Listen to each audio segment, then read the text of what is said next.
इसके बाद हम देखते हैं बेटा नाइट्रोजन साइकिल। एक छोटा सा टॉपिक और देख लेते हैं बेटा, nitrogen cycle. Clear, nitrogen cycle क्या होता है वो डिस्कस कर लेते हैं हम। ठीक है,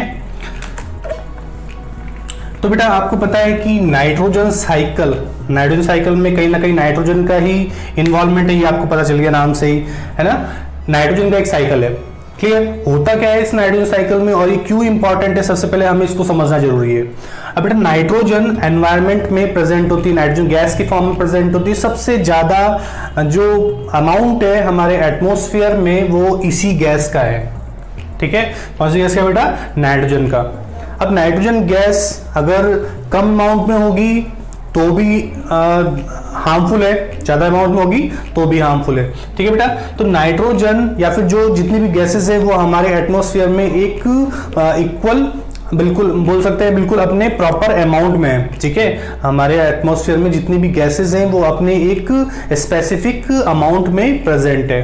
क्लियर, अब इनको बनाए रखने के लिए भी, है ना, इनको बनाए रखने के लिए भी कहीं ना कहीं बहुत सारे बायोटिक फैक्टर और बहुत सारे एबायोटिक फैक्टर्स का कंट्रीब्यूशन है। ठीक है, इन्वॉल्वमेंट है।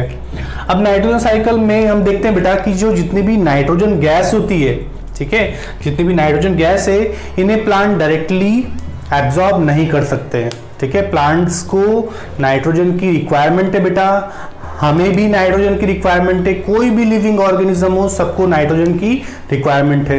बिना नाइट्रोजन के हम सरवाइव नहीं कर सकते। क्यों नहीं कर सकते हैं, तो रीजन क्या है बेटा, नाइट्रोजन के बिना हम सरवाइव क्यों नहीं कर सकते, ऐसा क्या है नाइट्रोजन में, तो नाइट्रोजन से हमारी बॉडी की प्रोटीन्स बनती है। हमारी बॉडी के अंदर जितना भी जेनेटिक मटेरियल है, डीएनए, आरएनए, वो किससे बनता है बेटा, इसी नाइट्रोजन से। हमारे अमाइनो एसिड्स जितने ही बनते हैं वो भी इसी नाइट्रोजन से बनता है बेटा। प्रोटीन्स बनते हैं, इसके अलावा विटामिन बनते हैं बेटा इसी नाइट्रोजन से। तो नाइट्रोजन बहुत इंपॉर्टेंट है ना प्रोटीन्स को बनाने के लिए, और बिना प्रोटीन्स के कोई भी लिविंग ऑर्गेनिज्म सरवाइव नहीं कर सकता है बेटा। ठीक है, तो आपको पहला तो इंपॉर्टेंस समझ में आ गई नाइट्रोजन की क्या इंपॉर्टेंस है किसी भी लिविंग ऑर्गेनिज्म के लिए। क्लियर, अब प्लांट जो है इस नाइट्रोजन गैस को तो यूज नहीं कर सकते, इतना हमें समझ में आ गया है। ठीक है, तो कैसे यूज किया जा सकता है इस नाइट्रोजन को, क्योंकि ये तो बहुत जरूरी है, ये तो यूज करनी ही है प्लांट को। ठीक है, तो किस तरीके से इसका यूज किया जाता है बेटा, अब आपको पता है बेटा कि जो हमारा एटमॉस्फेयर है, हमारे एटमॉस्फेयर में ये नाइट्रोजन गैस की फॉर्म में प्रेजेंट होती है। ठीक है, नाइट्रोजन गैस की फॉर्म में प्रेजेंट होती है। इसी नाइट्रोजन को, ठीक है बेटा, इसी नाइट्रोजन को बहुत सारे डीकंपोजर होते हैं बेटा, है ना, बहुत सारे डीकंपोजर्स होते हैं। इसी नाइट्रोजन को ये सारे डीकंपोजर्स जब भी कोई एनिमल या फिर प्लांट्स के डेड पार्ट्स होते हैं, जितने रिमेनिंग पार्ट्स होते हैं, उनको डीकंपोज कर देते हैं। तो यही नाइट्रोजन किसकी फॉर्म में कन्वर्ट हो जाती है, अमोनिया की फॉर्म में। ठीक है, किसकी फॉर्म में, अमोनिया। अब बेटा इसी अमोनिया, जब भी कोई डेड एनिमल्स या पार्ट्स किसी भी डेड एनिमल्स के डिकम्पोज होते हैं तो बेटा अमोनिया की फॉर्म में कन्वर्ट होते हैं। ठीक है, अब अमोनिया से बनता है बेटा, अमोनिया पे जब माइक्रो ऑर्गेनिज्म एक्ट करते हैं, ठीक है, बायोलॉजिकल फिक्सेशन होता है, तो यही अमोनिया किसकी फॉर्म में कन्वर्ट होती है बेटा, ये कन्वर्ट होती है, ये किसकी फॉर्म में कन्वर्ट होती है, नाइट्राइट्स की फॉर्म में। ठीक है, किसकी फॉर्म में कन्वर्ट होती है बेटा, नाइट्राइट्स की फॉर्म में। ठीक है, इसके बाद यही जो नाइट्रेट्स है, ये नाइट्रेट्स किसकी फॉर्म में कन्वर्ट होती है, नाइट्रेट्स की फॉर्म में। ये नाइट्राइट्स जो है नाइट्रेट्स की फॉर्म में कन्वर्ट होती है। ठीक है, और नाइट्रेट्स की बाद में ये नाइट्रेट्स को, ये ऊपर वाला पार्ट रफ कर रहा हूं बेटा ये मैं। ठीक है, अब ये जो नाइट्राइट्स है, इस नाइट्राइट को कौन यूज करता है, इस नाइट्राइट को यूज करते हैं प्लांट्स। ठीक है, इस नाइट्राइट्स को कौन यूज करते हैं, प्लांट्स। क्लियर, यहां तक समझ में आ गया बेटा। अब प्लांट्स जो है बेटा, प्लांट्स क्या बनाएंगे, प्लांट्स बनाएंगे प्रोटीन्स। क्लियर, प्लांट्स क्या बनाएंगे, प्रोटीन्स। इन प्रोटीन्स को प्लांट से कौन लेगा, मतलब हम प्लांट्स के जितने भी पार्ट्स होते हैं, जितना भी फूड होता है वो किससे ऑब्टेन करते हैं, प्लांट से। तो कौन लेगा, कंज्यूमर। कौन लेगा बेटा, कंज्यूमर। कंज्यूमर के बाद में कुछ डीकंपोजर होते हैं बेटा, है ना। जब कंज्यूमर का जितना भी वेस्ट पार्ट होगा, जितना भी डेड पार्ट होगा बेटा, उसको डिकम्पोज कौन करेगा, डिकम्पोजर, है ना। और डिकम्पोजर से बाद में क्या बनेगा, अमोनिया। क्लियर। तो सबसे पहले क्या हुआ, प्लांट्स जो है इस नाइट्रोजन को नहीं ले सकते हैं डायरेक्टली। ये कौन सी है, ये है बेटा एटमॉस्फेरिक नाइट्रोजन गैस। अब इस एटमॉस्फेरिक नाइट्रोजन गैस को प्लांट डायरेक्टली एब्जॉर्ब तो कर नहीं सकते, लेकिन प्रोटीन बनाना जरूरी है। तो प्रोटीन बनाने के लिए ये प्लांट्स, है ना, को प्रोटीन बनाने के लिए क्या करना पड़ेगा, इस नाइट्रोजन को फिक्स होना पड़ेगा। अब फिक्सेशन किस किस के थ्रू होता है बेटा, तो फिक्सेशन होता है दो वेज से। यहां पर फिक्सेशन के दो वेज हैं, वेट, यहां पे फिक्सेशन के वेज क्या क्या है ना। तो हमें पता है बेटा कि फिक्सेशन के दो वेज है। फर्स्ट वे क्या है, फर्स्ट वे है लाइटनिंग। ठीक है बेटा, जब बिजली चमकती है ना, रेनी सीजन देखा होगा, जब बिजली चमकती है बेटा तो बहुत ज्यादा टेम्परेचर इंक्रीज हो जाता है एटमॉस्फेयर में, तो इसी की वजह से ये नाइट्रोजन फिक्स होती है। दूसरा ये है नाइट्रोजन फिक्सिंग बैक्टीरियाज या फिर नाइट्रोजन फिक्सिंग माइक्रोब्स। ठीक है, तो दो वेज है नाइट्रोजन को फिक्स करने के। पहला है लाइटनिंग, है ना, जो बिजली चमकती बेटा। दूसरा है कि नाइट्रोजन फिक्सिंग बैक्टीरियाज। तो नाइट्रोजन फिक्सिंग बैक्टीरियाज कौन सा वे हो जाएगा बेटा, ये हो जाएगा बायोलॉजिकल वे। ठीक है, कैसा हो जाएगा, बायोलॉजिकल वे। बायोलॉजिकल फिक्सेशन कैसा होता है, तो कुछ नाइट्रोजन फिक्सिंग बैक्टीरियाज होते हैं। अब हमने देखा कि अमोनिया, जब भी कोई एनिमल के डेड पार्ट या फिर जब कोई एनिमल मर जाता है बेटा, तो उसके जितने भी डेड पार्ट्स होते हैं उनको डीकंपोजर अमोनिया की फॉर्म में कन्वर्ट करते हैं। यही अमोनिया नाइट्रेट्स की फॉर्म में कन्वर्ट होती है बेटा, नाइट्राइट से नाइट्रेट्स की फॉर्म में। नाइट्रेट से कौन लेता है इसको, प्लांट। ठीक है, एक बार इसको बनाओ बेटा, वेट।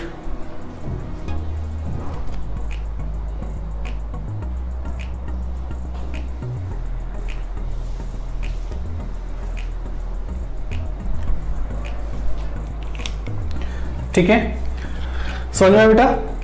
तो इस तरीके से ये जो साइकिल होता है इसको बोलते हैं हम नाइट्रोजन साइकिल। ठीक है, तो हमने देख लिया कि प्लांट्स नाइट्रोजन को डायरेक्ट यूटिलाइज नहीं कर सकते हैं, डायरेक्ट एब्जॉर्ब नहीं कर सकते हैं।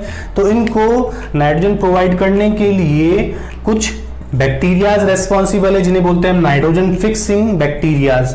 साथ ही साथ में लाइटनिंग, जो कि एक एनवायरमेंटल फैक्टर है। ठीक है, तो दोनों फैक्टर यहाँ पे रेस्पॉन्सिबल है।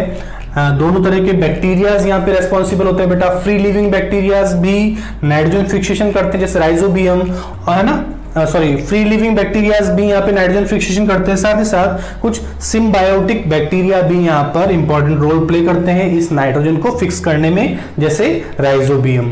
क्लियर बेटा, यहाँ तक समझ में आ गया। इसके बाद में हम एक और चीज लिख लेते हैं बेटा, जो अमोनिया का बनना है बेटा, अमोनिया के बनने का, अमोनिया फॉर्मेशन का जो प्रोसेस है, इसको बोलते हैं हम अमोनिफिकेशन। अमोनिफिकेशन क्या बोलते हैं, अमोनिफिकेशन। और बेटा जो अमोनिया से नाइट्राइट्स बनने का जो प्रोसेस है, इसको क्या बोलते हैं हम, इसको बोलते हैं हम नाइट्रीफिकेशन।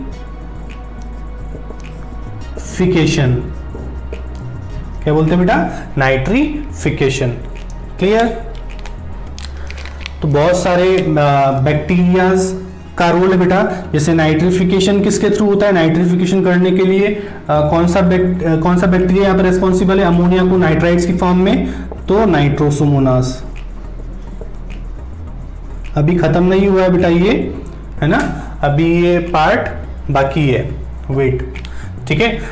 नाइट्रोसोमोनास, इसके बाद में ये नाइट्रेट्स की फॉर्म में कन्वर्ट हुआ, है ना। इसको कन्वर्ट करने का काम किसने किया, तो यहां भी मैं ग्रीन कलर से लिख रहा हूं बेटा,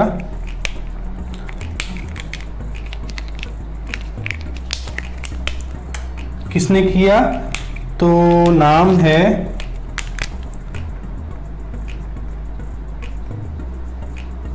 नाइट्रोबैक्टर, ठीक है, क्या नाम बेटा, नाइट्रोबैक्टर। तो हमने देखा इस तरीके से ये नाइट्रोजन साइकिल होता है। अब बेटा ये जो है नाइट्रोजन, ये कन्वर्ट तो हो गई, है ना, नाइट्रोजन ये सॉल्यूबल सब्सटेंस में कन्वर्ट हो गई बेटा, अमोनिया, नाइट्राइट या नाइट्रेट्स की फॉर्म में। लेकिन इस नाइट्रोजन को, ये जो अमोनिया की फॉर्म में कन्वर्ट हुई बेटा, इस नाइट्रोजन को दोबारा से क्या करना है, दोबारा से एनवायरनमेंट में पहुंचाना है ना। ये जो सॉल्यूबल सब्सटेंस है नाइट्रोजन के, इसको दोबारा से नाइट्रोजन में भी कन्वर्ट करना, नाइट्रोजन गैस की फॉर्म में, वरना कैसे बैलेंस होगा हमारे एटमॉस्फेयर में नाइट्रोजन का लेवल, ठीक है। तो मैं 2 मिनट इसको रफ कर रहा हूँ बेटा, इसकी जरूरत नहीं है, अब आपने लिख लिया होगा, मैं इस पार्ट को रफ कर रहा हूँ, ठीक है। हमने वेज देखे थे वो आपने लिख लिए होंगे, मैंने रफ कर दिया, ठीक है। अब बेटा ये जो नाइट्रोजन है, ये नाइट्रोजन का हमने देखा, ये नाइट्रोजन जो है बेटा, ये नाइट्रोजन जब अमोनिया की फॉर्म में कन्वर्ट हुई, ठीक है, ये जब नाइट्रोजन अमोनिया की फॉर्म में कन्वर्ट हुई, ठीक है, तब तो क्या हो गया, ये सॉल्युबल सब्सटेंस में कन्वर्ट हो गई। दोबारा से इस अमोनिया या फिर इस सॉल्युबल सब्सटेंस से इस नाइट्रोजन में कन्वर्ट करने का जो प्रोसेस है, इसको बोलते हैं बेटा हम डीनाइट्रिफिकेशन। क्या बोलते हैं इस प्रोसेस को, यहां लिख रहा हूं बेटा, इसी का पार्ट ये है ना। इस प्रोसेस को क्या बोलते हैं,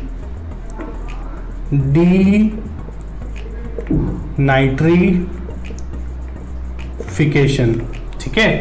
दोबारा से सुनना बेटा, नाइट्रोजन को, जो एटमॉस्फेरिक नाइट्रोजन गैस है, इसको सॉल्युबलाइज फॉर्म में कन्वर्ट करना, अमोनिया, नाइट्राइट्स या नाइट्रेट्स की फॉर्म में कन्वर्ट करना, इस प्रोसेस को बोल रहे हैं हम नाइट्रोजन फिक्सेशन, ठीक है। क्या बोलते हैं बेटा, नाइट्रोजन फिक्सेशन। क्या बोलते हैं इस प्रोसेस को, क्या बोल रहे हैं हम, इसको बोल रहे हैं हम नाइट्रोजन फिक्सेशन, ठीक है। और दोबारा से इनसॉल्यूबल नाइट्रोजन की फॉर्म को नाइट्रोजन गैस में कन्वर्ट करने का जो प्रोसेस है, इसे बोलते हैं हम डीनाइट्रिफिकेशन। अब डीनाइट्रिफिकेशन में एक बहुत ही इंपॉर्टेंट बैक्टीरिया का कंट्रीब्यूशन है, क्योंकि बेटा ये भी इंपॉर्टेंट है, डीनाइट्रिफिकेशन भी इंपॉर्टेंट है। नाइट्रोजन फिक्सेशन तो इंपॉर्टेंट है ही, साथ ही साथ में डीनाइट्रिफिकेशन भी इंपॉर्टेंट है ना। और एग्जाम्पल कौन सा है इसका, इसका एग्जाम्पल है बेटा, नीचे लिख देता हूं मैं, आप यहां पे लिख लेना, मैं नीचे लिख देता हूं, ऐसे करके लिख रहा हूं, डीनाइट्रीफाइंग बैक्टीरिया में लिखा है बेटा हमने एग्जाम्पल सुडोमोनास, ठीक है। सुडोमोनास और क्लोस्ट्रीडियम भी इसका एग्जाम्पल है। तो ये जो बैक्टीरिया है, डीनाइट्रिफिकेशन में हेल्प करता है, दोबारा से नाइट्रोजन के ये जो सॉल्युबल सब्सटेंस है, अमोनिया, नाइट्राइट्स या फिर नाइट्रेट्स, इसको किसकी फॉर्म में कन्वर्ट करता है, नाइट्रोजन गैस की फॉर्म में, ठीक है। अमोनिया को लिख लेना बेटा, अगर आपको नहीं पता हो तो अमोनिया को बोलते हैं हम NH3, ठीक है। नाइट्राइट्स को बोलते हैं हम NO2 और नाइट्रेट्स होता है NO3, ठीक है। तो ये है नाइट्रोजन साइकिल। क्या है बेटा, ये नाइट्रोजन साइकिल, ये हमने नाइट्रोजन साइकिल को डिस्कस किया है। क्यों इंपॉर्टेंट है नाइट्रोजन साइकिल, है ना, क्यों ये नाइट्रोजन फिक्स होती है हमारे एनवायरनमेंट में, सॉइल के अंदर, किन किन वेज से फिक्स होती है बेटा, है ना, और कौन से फैक्टर्स का यहाँ पे इन्वॉल्वमेंट है, कौन से एनवायरमेंटल फैक्टर का इन्वॉल्वमेंट है, कौन से बायोलॉजिकल फैक्टर्स का यहाँ पर इन्वॉल्वमेंट है। इसलिए मैंने पहले डिस्कस किया था बेटा कि नाइट्रोजन फिक्स करने में या फिर नाइट्रोजन के रेगुलेशन में, साइकिल में यहाँ पर biotic as well as abiotic factors दोनों का इंपॉर्टेंट रोल है। ठीक है, तो आप इसको नोट डाउन कर लीजिए। कुछ इंपॉर्टेंट चीजें जैसे कुछ टॉपिक्स हैं छोटे छोटे बेटा, उनको डिस्कस कर लेते हैं। सबसे पहले हमें पता होना चाहिए बेटा हेल्थ। हेल्थ का मतलब क्या है? ये इसमें से कोई ज्यादा क्वेश्चन नहीं बनता है, लेकिन आपको पता होना चाहिए, कई बार बन सकता है क्वेश्चन, तो इस तरीके से आपको पता होना चाहिए बेटा हेल्थ का मतलब क्या होता है। ठीक है, तो according to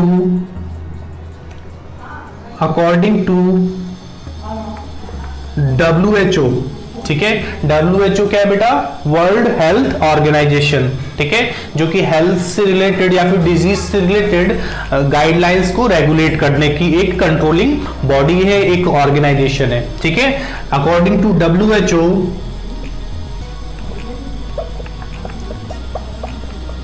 health is a state of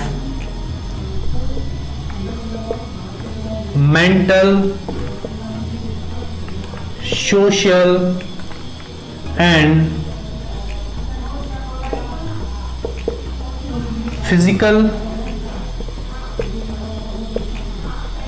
well-being।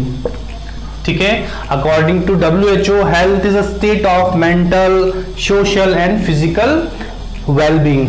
ठीक है, तो किसी भी एक इंडिविजुअल की हेल्थ को आप कैसे डिफाइन कर सकते हैं? तो WHO ने उसके लिए एक डेफिनेशन दी बेटा, हेल्थ को कैसे डिफाइन किया सकता है। तो जरूरी नहीं है हम फिजिकली फिट हो तो हम एक हेल्दी ह्यूमन है, एक हेल्दी इंडिविजुअल है। हमें मेंटली भी फिट होना चाहिए और साथ ही साथ सोशली भी फिट होना चाहिए। ठीक है, मेंटली कैसे फिट होना चाहिए? हम जो भी वर्क कर रहे हैं हम उसे प्रॉपर वे में कर सके। ठीक है, तो हमारे अंदर बेटा इंटेलेक्चुअली फिट होना चाहिए हम। ठीक है, अपने काम को जो भी हम वर्क कर रहे हैं उसको प्रॉपर और अच्छी तरीके से हम परफॉर्म कर पा रहे हैं। सोशल वेलबींग होना चाहिए हमें, जिस सोसाइटी में हम रहते हैं वो कैसी होनी चाहिए आपके लिए, हाइजेनिक कंडीशन होनी चाहिए बेटा वहां पर। ठीक है, अदरवाइज वो भी आपको डिजीज बना सकती है। साथ ही साथ में फिजिकल वेलबींग होना चाहिए, ये तो जरूरी है ही। अगर आप फिजिकली फिट नहीं है तो आप कोई भी वर्क को प्रॉपर उतनी ज्यादा एफिशिएंसी के साथ में परफॉर्म नहीं कर पाएंगे। तो आपको समझ में आ गया कि हेल्थ का मतलब क्या होता है। तो WHO क्या बेटा? WHO मतलब है वर्ल्ड हेल्थ ऑर्गेनाइजेशन, एक ऑर्गेनाइजेशन है जो हेल्थ और डिजीज से रिलेटेड गाइडलाइंस को रेगुलेट करने की एक कंट्रोलिंग बॉडी है। ठीक है, एक ऑर्गेनाइजेशन है। इसके बाद हम लिखेंगे डिजीज का मतलब क्या होता है। ठीक है, डिजीज का मतलब क्या होता है? क्लियर? तो डिजीज मतलब क्या होता है? डिजीज मीन्स any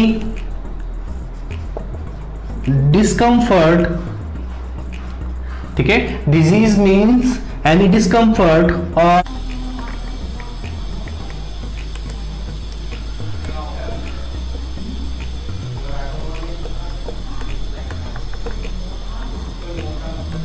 ठीक है बेटा, डिजीज का मतलब क्या है? डिजीज मीन्स एनी डिस्कम्फर्ट और प्रेजेंस ऑफ एनी डिजीज। अगर आपकी बॉडी के अंदर किसी इंफेक्शियस एजेंट का इन्फेक्शन हुआ है तो आप डिजीज हो सकते हैं बेटा। अगर आपकी बॉडी ऑर्गन्स की माल फंक्शनिंग है तो आप डिजीज हो सकते हैं। ठीक है, आप एक हेल्दी एनवायरनमेंट में नहीं रहते हैं, आप जिस सोसाइटी में रहते हैं वो अनहेल्दी है, अनहाइजेनिक है आपके लिए, तो भी आपको डिजीज बना सकती है। तो डिजीज क्या होता है? डिजीज मतलब एनी डिस्कम्फर्ट। ठीक है, डिजीज मतलब क्या है? Any discomfort. आप अपने प्रॉपर फंक्शन परफॉर्म कर पा रहे हैं उतनी ज्यादा एफिशिएंसी के साथ में, अगर आप नहीं कर पा रहे हैं तो भी आप डिजीज है। ठीक है, अगर आप जिस सोसाइटी में रहते हैं वो सोसाइटी का एटमोस्फियर अच्छा नहीं है बेटा, ठीक है, अनहेल्दी है, अनहाइजेनिक है, तो भी आप उससे डिजीज हो सकते हैं। तो बहुत सारे कॉजेज है, बहुत सारे मीन्स है डिजीज स्प्रेड होने के, डिजीज कॉज होने के। ठीक है, तो हम इसके बाद डिस्कस करेंगे बेटा एक चार्ट जहां हम देखेंगे डिजीज कौन कौन से टाइप की होती है।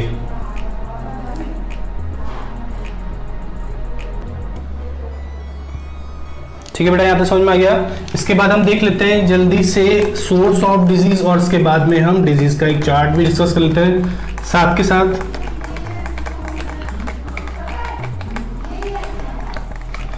ठीक है, हम जल्दी से एक देख लेते हैं बेटा, सोर्सेज ऑफ डिजीज क्या हैं। सोर्स ऑफ डिजीज, क्या क्या किन किन सोर्स से डिजीज हो सकती है, तो सोर्स क्या क्या है, और साथ ही साथ इसके बाद में हम एक चार्ट डिस्कस कर लेते हैं। तो जल्दी से छोटा सा टॉपिक है, इसको भी हम डिस्कस कर लेते हैं कि सोर्स क्या है डिजीज के। तो बेटा डिजीज के सोर्स दो तरह के हो सकते हैं। जो डिजीज के सोर्स हैं वो दो तरह के हो सकते हैं। एक हो सकता है बेटा एक्सटर्नल या फिर एक्सट्रिंसिक। एक्सटर्नल को क्या बोलते हैं, एक्सट्रिंसिक फैक्टर के थ्रू। ठीक है, और दूसरा क्या सोर्स है, दूसरा है बेटा इंटरनल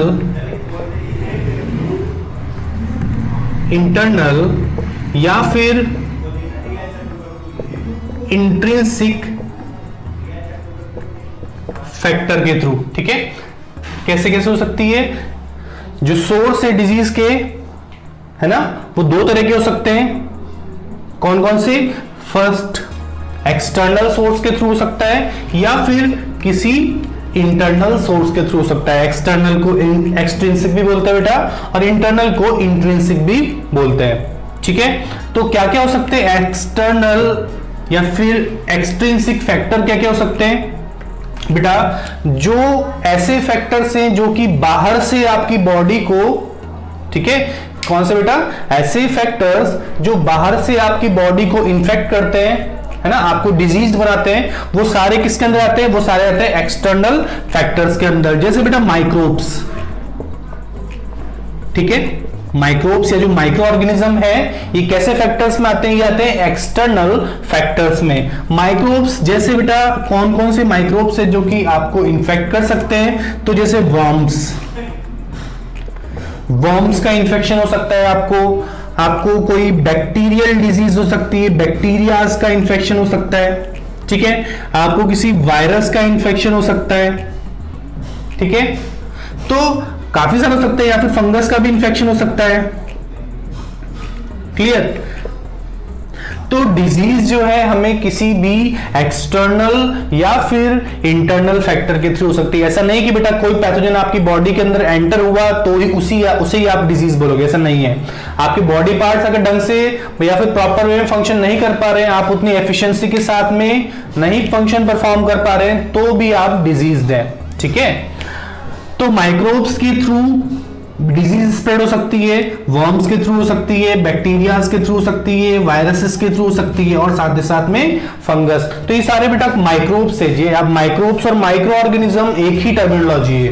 माइक्रोब्स और माइक्रो ऑर्गेनिज्म एक ही टर्मिनोलॉजी। और पैथोजन जो वर्ड हम यूज कर रहे हैं बेटा, पैथोजन किन्हें बोलते हैं, तो पैथोजन होते हैं डिजीज कॉजिंग एजेंट, जो कि हमें डिजीज कॉज करते हैं। उन माइक्रोब्स को हम बोलते हैं पैथोजेंस। ठीक है, तो सारे माइक्रो ऑर्गेनिज्म को पैथोजन कभी नहीं बोलते हम। ये भी क्वेश्चन बन जाता है कभी कभी कि ठीक है कि सारे माइक्रो ऑर्गेनिज्म को पैथोजन कहा जाता है, तो बिल्कुल इनकरेक्ट है ये। सारे माइक्रो ऑर्गेनिज्म को पैथोजन बिल्कुल नहीं कहा जा सकता है बेटा, क्योंकि हमने यूजेस भी देखे हैं माइक्रो ऑर्गेनिज्म के। क्लियर, तो बेटा जो माइक्रो ऑर्गेनिज्म डिजीज कॉज कर रहा है उन्हें ही हम क्या बोलते हैं, उन्हें ही हम बोलते हैं माइक्रोब्स। ठीक है, या फिर उन्हें क्या बोलते हैं, उन्हीं माइक्रोब्स को हम पैथोजेंस बोलते हैं। ठीक है, इसके बाद में और कैसे हो सकता है बेटा, तो किसके थ्रू हो सकता है, या फिर मालफंक्शनिंग ऑफ एनी डाइटरी न्यूट्रिएंट। ठीक है, मालफंक्शनिंग ऑफ एनी डाइटरी न्यूट्रिएंट। अगर आपकी डाइट के अंदर न्यूट्रिएंट कम है, ठीक है, अगर आपकी डाइट के अंदर न्यूट्रिएंट कम है तो भी बेटा इसको एक बार में ऐसे रहने देता हूं, इसी को रहने देता हूं। ठीक है, यहाँ स्पेस कम हो जाएगा। ठीक है, इसके बाद में लिख लेंगे हम इंटरनल को थोड़ा, वरना इसका स्पेस कम हो जाएगा। ठीक है, तो एक्सटर्नल या फिर एक्सट्रिंसिक फैक्टर कौन से हैं जो बाहर से आपकी बॉडी को इन्फेक्ट करते हैं या फिर जिनकी कमी से आपकी बॉडी के अंदर डिजीज जो है अराइज हो रही है। जैसे माइक्रोब्स जो है एक एक्सटर्नल फैक्टर है बेटा, ठीक है, किसी भी मीन्स के थ्रू ये आपकी बॉडी के अंदर जा सकते हैं, ठीक है। तो कौन कौन से मीन्स हो सकते हैं, कौन कौन से मीन्स हो सकते हैं बेटा जिनके थ्रू ये डिजीज स्प्रेड हो सकती है? तो हो सकती है बेटा एयरबॉर्न डिजीज हो सकती है, एयरबॉर्न डिजीज हो सकती है, ठीक है। कौन सी हो सकती है? वाटरबॉर्न डिजीज हो सकती है, एयरबॉर्न डिजीज हो सकती है, वाटरबॉर्न डिजीज हो सकती है, क्लियर। और कैसी डिजीज हो सकती है? तो जैसे हार्मोनल डिजीज हो सकती है, क्लियर। मीन्स क्या क्या है डिजीज होने के वो देख रहे हैं हम। तो एयरबॉर्न डिजीज हो सकती है, वाटरबॉर्न डिजीज हो सकती है, हार्मोनल डिजीज हो सकती है। एयरबॉर्न डिजीज किस टाइप में आ जाएगी बेटा? एयरबॉर्न डिजीज कैसे होगी? तो एक्सटर्नल फैक्टर के थ्रू। वाटरबॉर्न डिजीज कैसी होगी? तो एक्सटर्नल फैक्टर के थ्रू। हार्मोनल डिजीज कैसी होगी बेटा? इंट्रिंसिक फैक्टर के थ्रू, क्योंकि हार्मोन्स हमारी बॉडी के अंदर प्रेजेंट होते हैं, ठीक है। इसके बाद में जैसे हम देख लेते हैं कि हार्मोनल डिजीज के बाद में और कौन सी है। तो जैसे जेनेटिक डिजीज होती है बेटा, ठीक है। जेनेटिक डिजीज हो सकती है, आपकी बॉडी के अंदर म्यूटेशन हो सकते हैं, क्लियर। इसके बाद में जैसे सेक्सुअल ट्रांसमिटेड डिजीज हो सकती है, सेक्सुअल ट्रांसमिटेड डिजीज भी हो सकती है। तो बेटा हम देख रहे हैं कि मीन्स क्या क्या है डिजीज होने के। तो या तो एयरबॉर्न डिजीज हो सकती है, एयर के थ्रू हो सकती है बेटा। एयर में काफी सारे जर्म्स होते हैं जो कि आपके नोज के थ्रू आपके लंग्स में एंटर कर सकते हैं, क्लियर। वाटरबॉर्न डिजीज हो सकती है। ऐसे ही फूडबॉर्न डिजीज भी होती है बेटा। सिक्स्थ यहां ऊपर लिख देता हूं, ठीक है, या फिर नंबरिंग चेंज कर लो, मैं ऊपर लिख देता हूं, थोड़ा सा इसको स्पेस कम है, ठीक है। इस तरीके से लिख लो, आप जो भी नंबरिंग हो नीचे लिख लेना। यहां लिख देता हूं बेटा। एक और डिजीज होती है फूडबॉर्न, ठीक है, क्योंकि बेटा आपको पता है कि फूड भी जो होते हैं वो भी एनवायरनमेंट में होते हैं और एनवायरनमेंट में काफी सारे माइक्रो ऑर्गेनिज्म प्रेजेंट है। तो फूड के थ्रू भी आप इन्फेक्ट हो सकते हैं, है ना। फूड में बहुत सारे जर्म्स हो सकते हैं। तो जर्म्स जो है एक एक्सटर्नल फैक्टर है, ठीक है, डिजीज कॉज करने के लिए। कैसे फैक्टर है? एक एक्सटर्नल या फिर एक्सट्रिंसिक फैक्टर है, क्लियर। आप रोड साइड फूड को खाते हैं बेटा, तो उसमें काफी सारे जर्म्स होते हैं, काफी सारे पैथोजेंस होते हैं जो कि आपकी बॉडी को इन्फेक्ट कर सकते हैं, क्लियर है ना। जैसे टाइफाइड हो सकता है बेटा अगर आप रोड साइड के फूड को खाते हो, है ना, तो अनहाइजेनिक फूड को खाते हो तो टाइफाइड भी हो सकता है, क्लियर। एयरबॉर्न डिजीज होती है बेटा जो कि एयर के थ्रू स्प्रेड होती हैं, क्लियर, क्योंकि एयर में भी काफी सारे माइक्रो ऑर्गेनिज्म प्रेजेंट है। हमारे आसपास सब जगह बहुत सारे माइक्रो ऑर्गेनिज्म प्रेजेंट है। तो एयर के थ्रू भी या फिर किसी के ड्रॉपलेट्स इन्फेक्शन के थ्रू भी आप इन्फेक्टेड हो सकते हैं बेटा, क्लियर। तो जैसे जो है आपको ट्यूबरकुलोसिस होता है। ट्यूबरकुलोसिस में क्या होता है बेटा कि जितने भी ड्रॉपलेट्स होते हैं सलाइवा के वो एनवायरनमेंट में रहते हैं और एयर के थ्रू आपकी बॉडी के अंदर जा सकते हैं और साथ ही साथ आपके लंग्स को इन्फेक्ट कर सकते हैं। वाटरबॉर्न डिजीज वाटर के थ्रू होती है बेटा, है ना। वाटर के अंदर काफी सारे जर्म्स है, अगर वो आपकी बॉडी के अंदर जाते हैं तो भी आपको इन्फेक्ट कर सकते हैं।